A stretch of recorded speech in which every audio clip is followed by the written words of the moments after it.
చెట్టు చాటు నుంచి కొట్టావు అధర్మం కదా, నేను వేరొకడితో యుద్ధం చేస్తుంటే కొట్టావు దోషం కదా అని అడిగావు. ఇక్కడ నేను ఒక తీర్పు చెప్తున్నాను వాలి, జాగ్రత్తగా విను.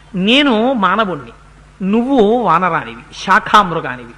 నువ్వు జంతువువి, నేను మనిషిని. క్షత్రియుడు మాంసం తినేటటువంటి వాడు, ధర్మాన్ని నిలబెట్టవలసిన వాడు ఒక మృగాన్ని కొట్టవలసి వస్తే తాను చాటున ఉండి కొట్టచ్చు, వల వేసి కొట్టచ్చు, పాశం వేసి పట్టుకుని కొట్టచ్చు, అది అప్రమత్తంగా ఉన్నప్పుడు కొట్టచ్చు, అది పడుకునున్నప్పుడు కొట్టచ్చు, అది తిని నిలబడినప్పుడు కొట్టచ్చు, పారిపోతున్నప్పుడు కొట్టచ్చు, ఎప్పుడైనా కొట్టచ్చు. ఒక్కసారి మాత్రం కొట్టకూడదు. ఎప్పుడు? అది మృగమైనా తన భార్యతో సంగమిస్తున్నప్పుడు, వేరొక స్త్రీ మృగంతో సంగమిస్తున్నప్పుడు మాత్రం బాణప్రయోగం చెయ్యకూడదు.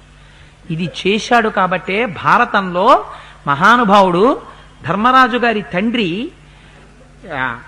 ధృతరాష్ట్రుని యొక్క తమ్ముడు పాండురాజు గారు శాపానికి